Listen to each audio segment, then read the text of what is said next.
Hello, and welcome back to Old Fashioned Graces. Today we are going to clean my kitchen. It really needed it this day. And we're going to discuss homemaking shame, cleaning with ADHD, chronic fatigue, and feeling always behind. Join me.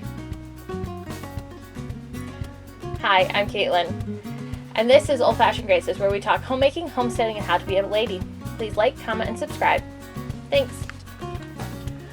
Alright, so today was one of the unique days that I actually didn't have the kids home. They had spent the night at the grandparents', so I had a few hours in the morning where it was just me home after my husband left. So I decided to tackle a few things that are just easier to do without littles around. One of them being just doing like a really deep clean on the kitchen without having to stop every few minutes to get snacks and break up fights and help people go potty and all that stuff that comes with having littles. I would like to be able to say that the kitchen was extra special messy this day. And while this is a little worse than our normal, this is by no means bad for us. Like it can get way worse. We heavily use this kitchen. I cook from home. I cook from scratch all of our meals, all of our snacks. We are an at-home family, meaning I am home all day with the kids every day except for this weird day where the kids were at grandma's for a few hours. So we go through a lot of dishes, make a lot of food, make a lot of messes. Plus we homestead, so we have all of our preserving stuff, all of our canning stuff, large pots, large bowls. We do herd chairs, and we have milk cows, so we have an electric milker and all that equipment. Actually, that was that cord that you saw me wrap up and put under the sink. That's part of our setup for washing the milk stuff. So first thing every morning, the sink is pristine clean. We are talking beautiful gleaming white, nothing on the ceramic part of it. And then we milk, and that's where we strain milk and all that. But it doesn't mean the rest of the kitchen is as clean. And we are I'm trying to find the balance of life and cleanliness, which for someone with ADHD and chronic fatigue and littles, that's something really difficult for me to find.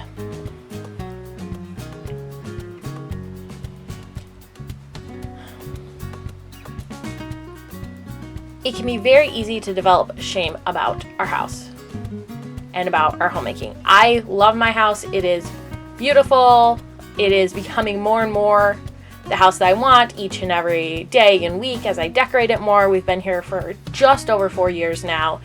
And I feel like I'm finally starting to put in the little touches like the art and starting to change things out to make it more how I want it and less how the previous owners had it. But it is almost always messy, which leads me to a lot of shame. And this is not just... For a while, I tried to convince myself that this was mostly in my head. And we have this great neighbor whom I love dearly, and they have a few kids, and their middle child, a little girl, came over one day on a day that I thought I had actually done a pretty good job of getting the house cleaned up. And she looks at me and goes, "Why is your house always so messy?" And I was embarrassed, mortified, and I felt crushed. Now, I wasn't upset at the mom. Her mom was also embarrassed and dealt with her, and she apologized later on, and it was, kids say stuff. I wasn't at all offended with the mom, but when you already struggle with these feelings, to have someone else verbalize them, it can be really hard.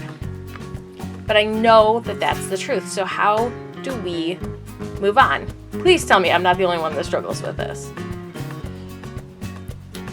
I have never been diagnosed with ADHD, but I have met the criteria for ADHD since I was a child. When I was little, my mom decided not to get me diagnosed because she didn't think at that point it would have been helpful. And now that I'm an adult, I don't really want to go through the process and the cost of getting diagnosed, but I have read all the diagnostic material in the DSM, and I fit it to a T.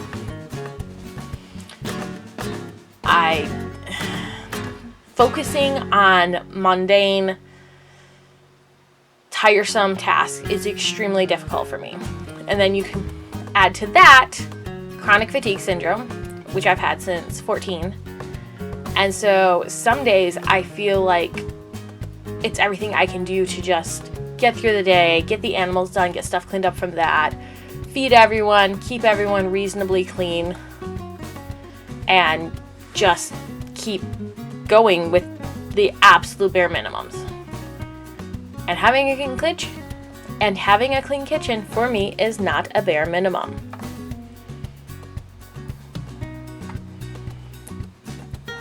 So how do we overcome the shame of it? One, I think it can be helpful to have other people talk about it and bring light to the situation, not in a hot mess mom way, because I am no means a proponent of that idea, but in a look, life is hard and it can stink sometimes kind of way. Now, I have a beautiful life, I love my life, but that doesn't mean it's not hard, and it doesn't mean it doesn't stink sometimes. Especially with little kids, quite literally, at times. So, how do I find that balance of, as it says in the Bible, doing everything as unto the Lord, avoiding slothfulness, avoiding laziness. Here I'm showing you some potatoes and stuff that has sprouted that I'm just waiting to plant until, I don't have snow on the ground. But how do we do our best while leaving room for the fact that some days our best is kind of not good enough? It's just getting through the day.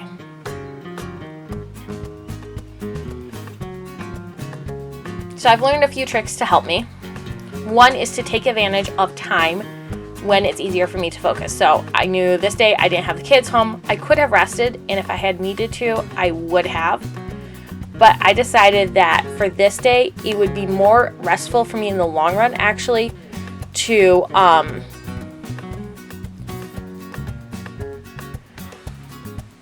get some stuff done that would just allow me, when I looked at my house, to not feel guilty and stressed out all the time, as opposed to sleeping and then waking up and feeling the shame all over again. This was a proactive way to help with the shame and make our lives function better.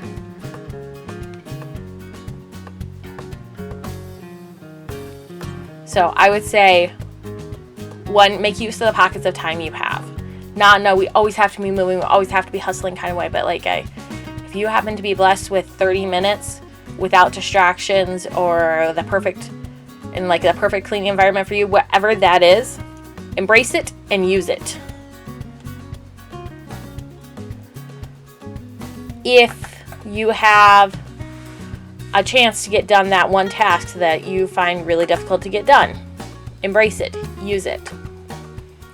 I, with my ADHD, frequently need a body double. This drives my husband nuts. He does not get this at all. He loves me and he understands it works for me, but it does not work for him at all.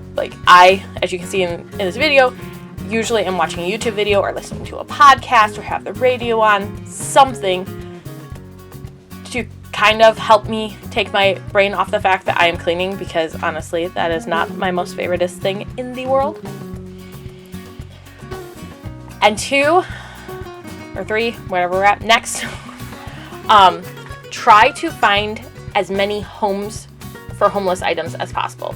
They're saying a home for everything and everything in its home. That only works if you have a home for everything, which I know sounds kind of like duh, but it's only been the last few years that I've fully grasped this concept.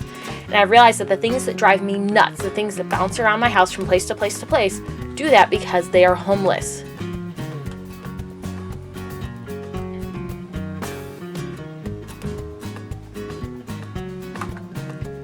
So I try to get rid of as many homeless items as I can to just make my life easier. So either get rid of it, throw it away, declutter it, or actually find it at home. So the punch bowl that you saw me put up on top of the cabinet earlier, we actually use punch bowls for some of our parties just for fun. They're not super fancy parties. Actually, a lot of times they're kids' parties, but it's kind of fun to drink punch out of a punch bowl. It had been living on the counter. And I knew the place where I wanted to put it was up there, but there was a box of some milk stuff that I need to put away.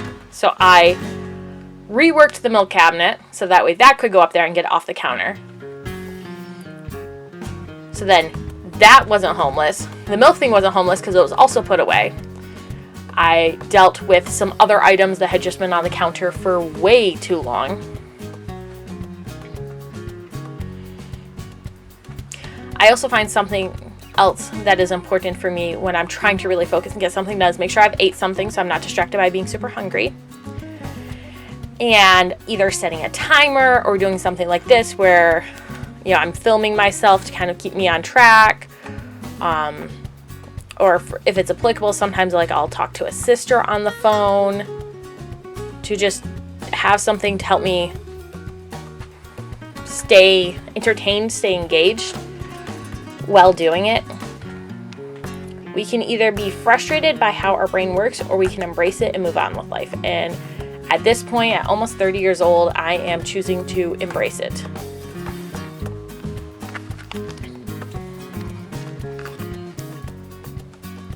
Also, just a reminder that in the real world, not every day is a glamorous dress day, although I do love dresses and wear them a ton. Not every day is a fantastic hair and makeup day. Not every day is a perfectly clean house day. But by taking care of what we have, we can make our house closer to what we want it to be. We can make our house somewhat that is peaceful to be in, that is joyful to be in. I spent, I think, in total about 40 minutes cleaning the kitchen in everything, including scrubbing the stove, which is what you'll see here in a minute, and that took a very long time. It had not been washed in a while. Now, one of the things that, I talked about with shame is like having a quite literally crusty stove. It's not what I want. I don't want to be that person. But at the same time, again, when I'm in survival mode, cleaning the stove doesn't make the cut.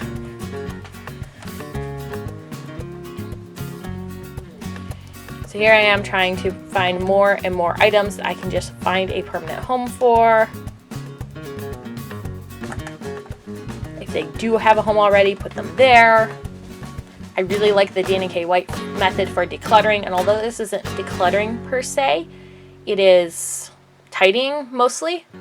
That method still applies. Like, find its home and go put it away. So the cough drops and the magnesium, the natural calm magnesium powder, had been out on the counter for a very long time, but not any longer. They are taken care of.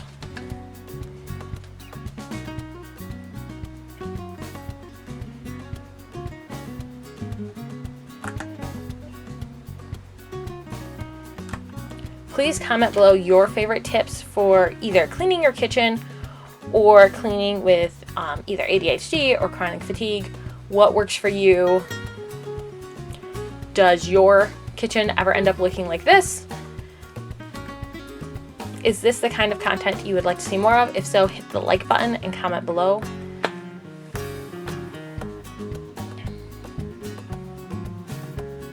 As you can see here, I'm just fiddling with YouTube to keep me focused, but trying to keep it to a minimum.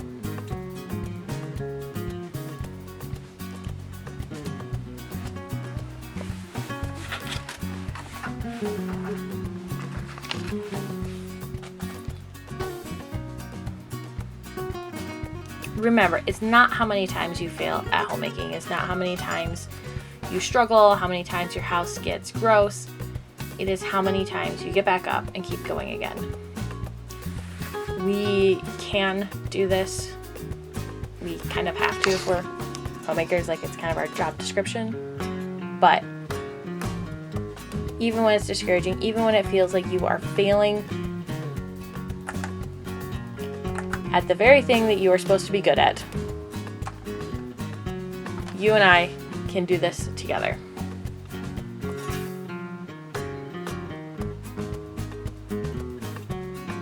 Well, these big cleans can make a huge difference, and I highly recommend them. They do not replace the minute-to-minute throughout the day tidying. But I find that if the house has gotten really bad, going through and doing one of these huge cleans makes the easy day-to-day tidying maintenance part a lot easier. It makes it like doable, like it actually feels like it's making a difference.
Now we are to the real beast of the project, which is the stove.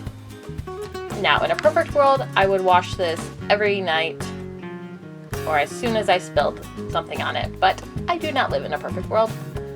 So my actual goal is once a week to clean the stove. That being said, that doesn't happen that frequently.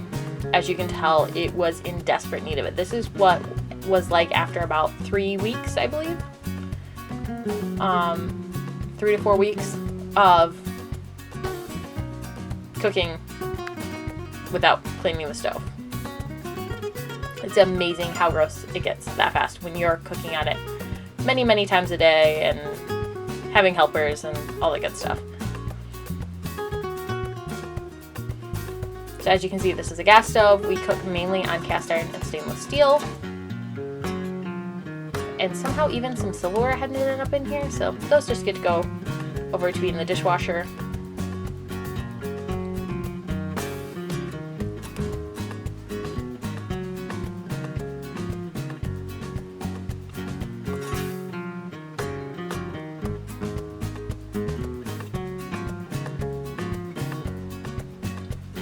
What is your least favorite and most favorite cleaning task, particularly cleaning in the kitchen?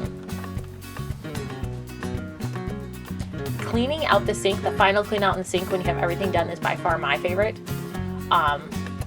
It's just, especially since we have the white enamel sink, it just looks so beautiful and shiny when we're all done. But the last little bit of dishes to get done before doing that is by far my least favorite.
Today's Bible verse,